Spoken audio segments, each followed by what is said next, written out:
দর্শক, যেমনটি আগেই জানিয়েছিলাম, শিক্ষামন্ত্রীর পদত্যাগ দাবিতে শিক্ষার্থীদের বিক্ষোভ, সড়ক অবরোধ চলছে। এই বিষয়ে আরো তথ্য জানবো। সহকর্মী মাসুদ সুমন আমাদের সাথে উত্তরা থেকে যুক্ত আছেন।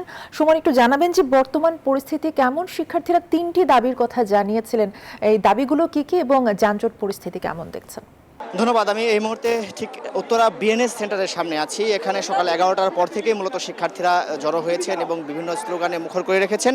আমি যদি সার্বিক চিত্রটি আপনাদের দেখাই, দেখছেন এটি মূলত একদম বিআরটি যে রুটটি, অর্থাৎ ঢাকা গাজীপুরমুখী রুটটি, সেটির মাঝখানে চিত্র আমি দেখাচ্ছি। অর্থাৎ ঠিক সামনে গাজীপুর থেকে, অর্থাৎ ঢাকার বাহির থেকে যে 6টি জেলা রয়েছে, সেখান থেকে যে যানবাহনগুলো আসছে সেগুলো আটকা পড়ে রয়েছে এবং এ পাশে ঢাকা থেকে যে যানবাহনগুলো যাওয়া এই রোডে যাচ্ছিল সেগুলো আটকা পড়ে রয়েছে। অর্থাৎ সব মিলিয়ে চারপাশে ব্যাপক যানজটের সৃষ্টি হয়েছে এবং শিক্ষার্থীরা এখনও এখানে তীব্র রোদের মধ্যে স্লোগান দিচ্ছেন এবং শিক্ষামন্ত্রীর পদত্যাগ চাচ্ছেন।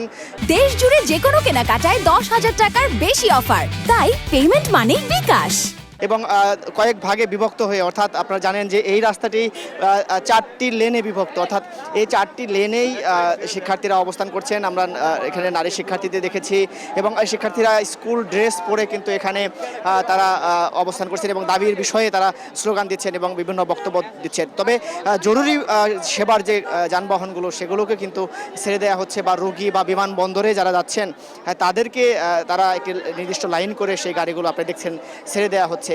আমরা শিক্ষার্থীদের সাথে কথা বলেছি, তারা যেমনটি বলছেন যে এই যে পরীক্ষাকে কেন্দ্র করে বিপুল সংখ্যক শিক্ষার্থী যে পরীক্ষার্থী তারা যে বিপাকে পড়েছেন, অর্থাৎ এই বৈরী আবহাওয়ার কারণে গুরুত্বপূর্ণ দুটি পরীক্ষা দিতে গিয়ে অনেকে অনুপস্থিত থেকেছে এবং সেই জায়গায় দাঁড়িয়ে সেই পরীক্ষাটি পুনরায় নেওয়া, পাশাপাশি শিক্ষামন্ত্রীর যেই বক্তব্য সেটি প্রত্যাহার করে তাকে পদত্যাগের দাবিতে এখনও এখানে আন্দোলন চলছে। অর্থে এই ছিল আমার কাছে সর্বশেষ।